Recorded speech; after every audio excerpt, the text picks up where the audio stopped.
कुछ पाकर खोना है, कुछ खोकर पाना है, जीवन का मतलब तो आना और जाना है। संगीत मेरी एक हॉबी है, मैंने कहीं सीखा नहीं है। ऐसे ही मेरे पिताजी गुनगुनाते रहते हैं, उन्हीं को देखकर मुझे भी ये शौक़ है। इसीलिए बस आप समझिए कि लोगों का प्यार है, आशीर्वाद है कि मैं इतना अच्छा गा पाती हूँ। कोमल है, कमज़ोर नहीं तो शक्ति का नाम ही नारी है, जग को जीवन देने वाली मौत भी तुझसे हारी है। न्यूज़ इंडिया फर्स्ट में आज हम आए हुए हैं हापुड़ के ग्राम असोड़ा में। इस गांव में एक ऐसी शख्सियत से आज हम आपको मिलवाने वाले हैं जिन्होंने अपने पूरे गांव असोड़ा का नाम गर्व से ऊंचा कर दिया है, सर गर्व से ऊंचा कर दिया है। ना सिर्फ गांव असोड़ा बल्कि जो हमारे ये पूरा क्षेत्र हापुड़ है, यहाँ के भी लोग आज इनकी आवाज़ के कायल हो चुके हैं, दीवाने हो चुके हैं। कारण है जिस तरह से ये अपनी मधुर आवाज़ में देशभक्ति के गाने हों या एक तरह से आप कह सकते हैं जो ऐसी आवाज़ जिसे सुनने के बाद कोई भी ये कहेगा कि शायद माँ सरस्वती स्वयं इनको आशीर्वाद देकर गई हैं। आज हम आपको इनसे रूबरू करवाएंगे, इनसे जानेंगे कैसे इनकी ये जर्नी संगीत जगत में शुरू हुई, आगे ये किस तरह से अपनी जर्नी को बढ़ाने वाली हैं। एक एक करके हम इनसे वो सारे सवाल करेंगे कि क्या ये आगे इसमें अपना करियर देख रही हैं, किस तरह से इन्हें आगे बढ़ने में प्रोत्साहन मिल रहा है परिवार का, इनके गुरुओं का। क्या नाम है मैम आपका? सर मेरा नाम वानिया अंसारी है।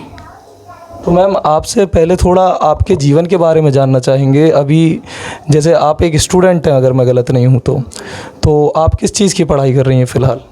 सर मैं फ़िलहाल ग्रेजुएशन कर रही हूँ, बीएससी। तो अभी आप बीएससी कर रही हैं, एक स्टूडेंट हैं, और जैसे आपकी पढ़ाई का शेड्यूल रहता होगा तो आप बीएससी, अगर मैं गलत नहीं हूँ, उसमें भी सिलेबस इतना होता है कि पढ़ने की बहुत नीड होती है। तो संगीत और बीएससी, इसे बैलेंस आप कैसे कर पा रही हैं? सर मैं वैसे ज़्यादातर जो मेरा समय है वो पढ़ाई पर ही जाता है। संगीत मेरी एक हॉबी है, मैंने कहीं सीखा नहीं है। ऐसे ही मेरे पिताजी गुनगुनाते रहते हैं, उन्हीं को देखकर मुझे भी ये शौक़ है। इसीलिए बस आप समझिए कि लोगों का प्यार है, आशीर्वाद है कि मैं इतना अच्छा गा पाती हूँ, लोगों को मेरी आवाज़ पसंद आती है। वैसे मैंने कहीं सीखा नहीं है। तो आपके पिता आपके गुरु रहे, जैसा आपने बताया आपने अपने पिताजी के माध्यम से उन्हें गुनगुनाते हुए देखा, तो क्या आपके पिता आपके गुरु रहे इस सब में? सर मेरे पिताजी भी कहीं सीखे हुए नहीं हैं, वो लोगों का ऐसे, हमारे परिवार में पुराने गाने होते हैं जो लता जी के गाने हैं, रफ़ी साहब के गाने हैं, वो बहुत सुने जाते हैं। उन्हीं को सुन सुन के इस तरह से मुझे थोड़ा बहुत सुर लगाना आ गया है।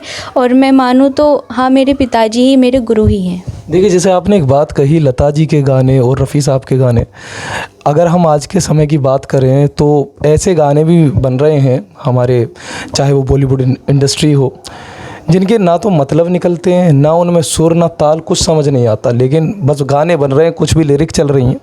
तो आप ये जो बॉलीवुड के आज के गाने हैं, इन्हें कैसे देखती हैं? सर देखिए, बॉलीवुड भी वो बना रहा है जो जनता चाह रही है। हमारी जो न्यू जनरेशन है वो इन चीज़ों को सपोर्ट कर रही है। अगर हम जो हमारा क्लासिकल है, हमारे देश की जो संस्कृति है, उसी को फॉलो करते जाएं, तो मेरा मानना है कि इस तरह के गाने भी नहीं बनेंगे। और हमारी जनरेशन को चाहिए कि जो लेजेंड्स हैं उनके गाने सुने, किशोर कुमार जी के गाने सुने, उससे उनका व्यक्तित्व है, उनके गाने इतने मोटिवेट करते हैं, उनको सुनेंगे। तो मेरा मानना तो यही है कि हमको क्लासिकल म्यूज़िक पर ज़्यादा ध्यान देना चाहिए। जी देखिए, जैसे पहले क्या होता था, पहले जो गाने बनते थे, जैसे आपने लता जी का नाम लिया, रफ़ी साहब का नाम लिया, तो इन गानों के मतलब भी होते थे। आदमी इन्हें लय में सुन सकता है, लूप में सुन सकता है, और इनके अर्थ भी निकलते थे। किंतु आज के टाइम में जो जनता है, जैसा आपने खुद बोला कि जनता भी चाहती है कुछ ऐसा बने जो बॉलीवुड उन्हें परोस कर दे रहा।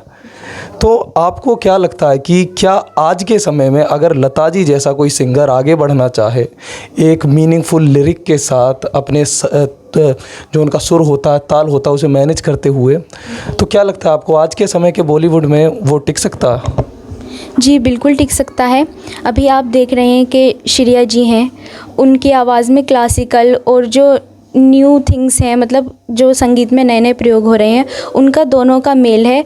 और आप देखिए कि बॉलीवुड में उनका मकाम कहाँ पर है। जो ऑथेंटिसिटी होती है वो बिल्कुल ज़रूर टिकती है। ये बात आपने सही कही। और थोड़ा हम आपसे ये भी जानना चाहेंगे, जैसे आपने लता जी का नाम लिया, तो उनका कोई गाना जो आपको पसंद हो, जो हमारी जनता के लिए आप गाना चाहें? सर, दीदी इतनी लेजेंड हैं, उनके गाने मैं गा नहीं पाऊँगी वैसे, लेकिन मैं थोड़ी बहुत, अगर आप कह रहे हैं, मैं कोशिश कर सकती हूँ। कुछ पाकर खोना है, कुछ खोकर पाना है, जीवन का मतलब तो आना और जाना है। काफ़ी अच्छी आवाज़ है आपकी, जो हमारी जनता इस समय आपको देख रही है वो भी समझ पा रही होगी कि जब टैलेंट होता है, सुर की, ताल की अच्छे से नॉलेज होती है, तो आवाज़ किस तरह जादू कर देती है, जैसा कि आप देख भी पा रहे होंगे। थोड़ा आगे भी हम जानना चाहेंगे कि जैसे अभी आप बीएससी कर रही हैं, तो संगीत जगत में आपने बोला आपकी हॉबी ये है, लेकिन कभी कभी हमें देखने को मिलता है कि ये हॉबी बहुत रेयर चीज़ होती हैं। जैसे आपकी जो आवाज़ है, ये एक तरह से ऊपर वाले का तोहफ़ा है आपके लिए। तो यदि मौका आपको भविष्य में मिलता है, तो क्या हम आपको किसी बड़े मंच पर या किसी ऐसे मंच पर देख पाएंगे जहां आप अपने आवाज़ के माध्यम से दर्शकों को अपनी गायकी के माध्यम से आगे बढ़ें, ऐसा कोई? सर, अगर आप लोगों का न्यूज़ चैनल वाले हैं, जैसे आप आए हैं, और हमारे गांव के लोग मुझे इसी तरह सपोर्ट करते रहे, तो मैं भविष्य में सोचूंगी कि मुझे इसी लाइन में जाना चाहिए। वैसे अभी मैं फ़िलहाल किसी भी रियलिटी शो या मैंने कोई ऐसा ऑडिशन दिया नहीं है। जैसे आपने अपने पिताजी के बारे में बताया था कि आपके लिए गुरु समान है, इनके माध्यम से आपने सीखा, तो अभी आप अपने पिताजी की तरह, जैसे आपके पिताजी भी एक ऐसे गायक हैं जो लोकप्रिय हैं हमारे क्षेत्र में, हापुड़ में लोग इन्हें जानते हैं, तो आप इन्हीं के बताए हुए रास्ते के अनुसार अब आगे चलेंगी, या आप किसी और गुरु को भी चाहेंगी जो आपको गाइड करें? जैसे बहुत से ट्यूशन कोचिंग क्लासेस होते हैं इन चीज़ों की भी, कि जो सिंगिंग सिखाते हैं, तो आगे का सफ़र पिताजी के साथ ही चलने वाला, या फिर आप किसी और गुरु का भी इसमें सहयोग लेंगे? सर, मेरे जीवन में आगे चलकर कोई भी गुरु आएंगे, लेकिन उन गुरु के साथ मेरे पिताजी हमेशा ही मेरे साथ रहेंगे। और अगर मुझे आगे किसी गुरु से सीखने का मौका मिलेगा तो मैं ज़रूर सीखना चाहूँगी। कोई ऐसे गुरु जो आप चाहें, जिन्हें आप एडमायर करती हों, जिनसे इंस्पायर होती हों? सर, मैं इंस्पायर तो हमारी लेजेंड दीदी जी से ही हूँ, और उनके जैसा तो ना संसार में कोई आया है ना आएगा। लेकिन अभी जो हमारे श्रेया घोषाल जी हैं, मेरा ये सपना है कि वो मुझे सिखाएं, मैं ये चाहती हूँ। तो अगर श्रेया घोषाल जी से आपको मिलने का मौका मिला, तो क्या मैसेज है जो आप हमारे चैनल के माध्यम से उनसे पहले पहुंचाना चाहेंगे? सर, मैसेज मैं उनके लिए क्या ही कहूँ, उनकी तारीफ़ कितनी ही करूँ। अगर वो मुझे मिल जाती हैं तो मैं उनको, जैसे अभी आपसे उनकी तारीफ़ कर रही हूँ, मैं चाहती हूँ कि मैं उनको देखूँ और उनके समक्ष कुछ बातें कहूँ उनकी तारीफ़ में, और उनसे मुझे सीखने का मौका मिले। वैसे मैम, आप अपने जो आपका डेली रूटीन रहता है, उसमें क्या आपने कोई समय अपने अभ्यास के लिए, जो आपका संगीत है उसके लिए दे रखा है, या कैसे आप इसकी प्रैक्टिस कैसे करती हैं? सर, कोई पार्टिकुलर टाइम मैंने फ़िलहाल मेरे शेड्यूल में नहीं है, क्योंकि स्टडीज़ चल रही हैं, और मैं छोटे छोटे बच्चों को, जो हमारे पड़ोस के बच्चे हैं, वो मेरे पास पढ़ने भी आते हैं, तो इसके चलते मुझे कोई ऐसा समय नहीं मिलता है। लेकिन अगर मैं कोई काम करती हूँ, मैं फ्री होती हूँ, तो मैं उसमें गुनगुना लेती हूँ, कुछ सुन लेती हूँ, बस इसी तरह आप समझिए, यही मेरी प्रैक्टिस है। देखिए, आपको तो आपके परिवार का सपोर्ट मिल रहा है, लोग आपको एडमायर भी कर रहे हैं आस पड़ोस के, और देख रहे हैं कि किस तरह आपको आगे बढ़ने का चांस भी मिल रहा है। लेकिन जो हमारा देश है, इसमें अक्सर ये भी देखा जाता है कि जो हमारी बेटियां होती हैं, बहनें होती हैं, इन्हें आगे बढ़ने ही नहीं दिया जाता। तो ऐसे लोगों के लिए जिनमें टैलेंट है, पर वो टैलेंट कहीं ना कहीं उनके घर में दबा हुआ है, या वो समाज के सामने आकर अपना टैलेंट दिखा नहीं पा रहे, उन लोगों के लिए आप क्या कहना चाहेंगे? स्पेशली हमारी जो बहनें हैं, माताएं हैं, उनके लिए। सर, जो टैलेंट है वो दबता ही तब है जब समाज उसको उभारना ना चाहे। अगर समाज सपोर्ट करे बेटियों को, बहनों को, और इस चीज़ को उनको ये कहे कि हम आपके साथ हैं, आपको किसी भी जीवन के पड़ाव पर डरने की ज़रूरत नहीं है। परिवार तब सपोर्ट नहीं करता है जब उनको समाज का डर होता है। तो समाज अगर आगे आएगा तो ऐसा कोई परिवार नहीं है जो बेटियों को आगे ना बढ़ाए। और मैं अपनी बहनों को और जो मेरे से छोटी हैं, मेरे से बड़ी भी हैं, माताओं को एक संदेश देना चाहती हूँ कि आपको मज़बूत बनना है। कुछ लाइनें हैं उनके लिए। कोमल है, कमज़ोर नहीं तो, शक्ति का नाम ही नारी है, जग को जीवन देने वाली, मौत भी तुझसे हारी है। ये काफ़ी अच्छा आपने संदेश अपने गीत के माध्यम से हमारे दर्शकों को दिया। अच्छा, जो सामना हमारे जो समाज है उसकी महिलाएं करती हैं, क्या कभी आपको इन चीज़ों की समस्या हुई, जैसे समाज ने आपको रोका हो गाने से, या ऐसा कोई भी आपके जीवन में कोई ऐसा पड़ाव आया हो?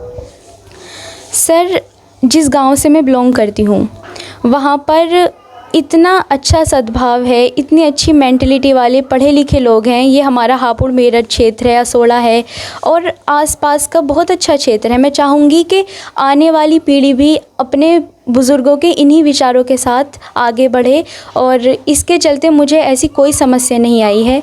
हमारे गाँव के जो लोकल स्कूल्स हैं वो भी नए जो हमारे जो नए टैलेंट होते हैं उनको सपोर्ट करता है, तो मुझे कोई ऐसी प्रॉब्लम नहीं। जैसा आपने अपने स्कूल का जिक्र यहाँ पे किया, तो हम ये भी जानना चाहेंगे, जैसे आप एक सेलिब्रिटी इस समय, लोग आपकी आवाज़ के दीवाने हैं, आपके गानों को सुनते हैं, जो आप गाते हैं वो वायरल भी हो जाता है। तो जो आपके स्कूल कॉलेज के साथ के दोस्त हैं आपके, वो आपके साथ कैसा व्यवहार करते हैं? क्योंकि आप तो एक सेलिब्रिटी हैं लेकिन उनकी दोस्त भी हैं, लेकिन वो, जहाँ तक अगर मैं गलत नहीं हूँ, तो वो तो आपको एक मित्र की तरह ट्रीट करते होंगे, तो उनका थोड़ा आप बताएं। सर, आपका शुक्रिया कि आप मुझे सेलिब्रिटी नाम से पुकार रहे हैं, लेकिन मैं ऐसा नहीं समझती हूँ। मैं जिनकी दोस्त हूँ उनकी दोस्त हूँ। मैं फ्यूचर में कुछ भी बन जाऊँ, चाहे सिंगर बनूँ या जो भी, लेकिन मैं जो मेरे दोस्त हैं पहले उनकी दोस्त रहूँगी, जिनकी बहन हूँ पहले उनकी बहन रहूँगी। तो उनका बिहेवियर मेरे साथ बहुत अच्छा है और मेरा भी बिहेवियर उनके साथ फ्रेंड्स के जैसा ही है। एज अ सिंगर हम आपसे पूछना चाहेंगे कि आपने अपनी लाइफ में आज तक कोई ऐसा पल आपकी लाइफ में आया हो जो आपको काफ़ी लगा हो कि हाँ, ये जो सिंगिंग है ये मेरा टैलेंट है और मुझे इसे लेकर आगे बढ़ना ही है? क्योंकि एक हॉबी, जैसा आपने बताया, आपने कहा ये आपकी हॉबी है, लेकिन अगेन ये गॉड गिफ्टेड चीज़ है। तो ऐसा कोई फेज़ आपकी लाइफ में आया हो जब आपने ये डिसाइड किया होगा कि मैं इसे तो कभी गिव अप नहीं करूँगी? सर, जब मैं लोगों का सपोर्ट देखती हूँ, आसपास के लोग, घर वाले, रिश्तेदार सभी मुझे सपोर्ट करते हैं, तो मेरे मन में वाली बात आती है कि मुझे इस चीज़ को आगे ले जाना चाहिए। और इसी तरह ये ऐसा टैलेंट है जो मुझे लोगों का इतना प्यार दे रहा है, सब मुझे सपोर्ट कर रहे हैं, तो मैं सोचती हूँ कि इसको मुझे हमेशा जीवन में लेकर चलना है। एक तरह से लोगों की जो पॉजिटिविटी है, आपके परिवार की और आपके आसपास के लोगों की, वही आपको एक तरह से मोटिवेट भी कर रही है आगे बढ़ने के लिए। सर, लोगों का जो सपोर्ट है, मैं मानती हूँ कि किसी भी मुकाम पर, कोई सा भी जीवन में कोई सी भी लाइन हो, हम कहीं भी जाएं, हमें लोगों के सपोर्ट की ज़रूरत होती है। मैं समझती हूँ कि जो इंसान जैसा होता है उसे उसका समाज बनाता है, समाज नहीं, जो भी अच्छा है या बुरा है व्यक्ति, उसको समाज ही बनाता है। तो अगर आप किसी अच्छे व्यक्ति से मिलते हैं तो समझिए कि उसके समाज ऐसा ही है। आप जैसे आपके गाने होते हैं तो यूट्यूब के माध्यम से, या आपका कोई फेसबुक पेज जिसके माध्यम से लोग आपसे जुड़ सकें? सर, अभी मैंने कोई ऐसा सिंगिंग का कोई पेज बनाया नहीं है, क्योंकि मैं अभी अपनी स्टडी पर ध्यान दे रही थी, क्योंकि दो चीज़ें हो जाती हैं, बहुत समय का थोड़ी सी शिकायत होती है। तो वैसे मुझे थोड़ा पोइट्री लिखने का शौक़ है, तो मेरा एक पोइट्री चैनल है, उस पर मैं मोटिवेटिंग थॉट्स वगैरह डालती रहती। नाम उस चैनल का जानना? सर, उस चैनल का नाम है इन्फ्लुएंसर वानिया अंसारी। तो वहाँ पे आप पोइट्री अपनी लिखती हैं, जैसे आप एक अच्छी सिंगर हैं तो एक कवि के तौर पे भी आप वहाँ पे पोइट्री डालती हैं? जी, मैं जो मेरा खाली समय होता है उसमें मैं किसी सोशल प्लेटफॉर्म पे ना ज़्यादा समय बिताते हुए मैं पोइट्री लिखा करती हूँ। आपकी कोई पोइट्री हम सुन सकते हैं? सर, मैं पोइट्री लिखती हूँ लेकिन लिखकर थोड़ा भूल जाती हूँ, कुछ 2-4 शब्द अगर याद आते हैं। जी। चलो मेरी कलम, चलो मेरी कलम साथ लिखते हैं, चलो मेरी कलम साथ लिखते हैं, और जब मैं साथ लिखूं तुम लिखना छोड़ देना। मतलब कि हम कहते हैं अपने पेन से कि चलो पेन साथ लिखते हैं, और जब मैं ये शब्द साथ लिखूं तुम भी लिखना छोड़ देना। क्योंकि लोग यही करते हैं, बोलते हैं कि हम आपके साथ हैं, और जब वास्तव में साथ देने की बारी आती है तो वो साथ देना ही छोड़ देते हैं। तो पेन काफ़ी गहरी लाइन आपने बोली। इससे आपके, जैसे आपने ये अपनी अभी कविता बताई, तो इससे जीवन का एक एक्सपीरियंस भी आपका मिलता है कि आप कितनी गहराई से चीज़ों को समझती हैं। और शायद यही एक कवि की पहचान भी होती है कि चीज़ों को गहराई से समझना। उनके जो तात्पर्य हैं, जिस तरह इन्होंने साथ शब्द का यहाँ प्रयोग किया, हमारे दर्शक समझ सकते हैं इस चीज़ को। कोई गाना हम आपके माध्यम से सुनना चाहेंगे जो आप हमारी जनता के लिए गा सकें? रही न रही हम महका करेंगे, बन के कली बन के सबा बाग़े वफ़ा में। रही न रही हम जब हम न होंगे, तब हमारी खाक पे तुम रुकोगे। चलते चलते अश्कों से भीगी चांदनी में एक सदा सी सुनोगे। चलते चलते वहीं पे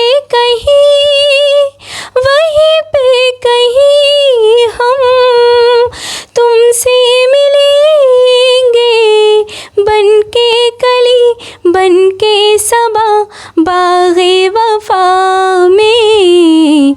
रही न रही हम। जिस तरह आप सुन सकते हैं, इनकी आवाज़ खुद में एक जादू है। इसी तरह हम आगे भी आपको ऐसे और भी कलाकारों से मिलवाएंगे जो अपने टैलेंट के ज़रिए हमारी जनता के सामने आते हैं। कैमरा के उस तरफ है हमारे साथी शिवा आज़ाद, मैं ठाकुर शिवम सिंह आपके साथ।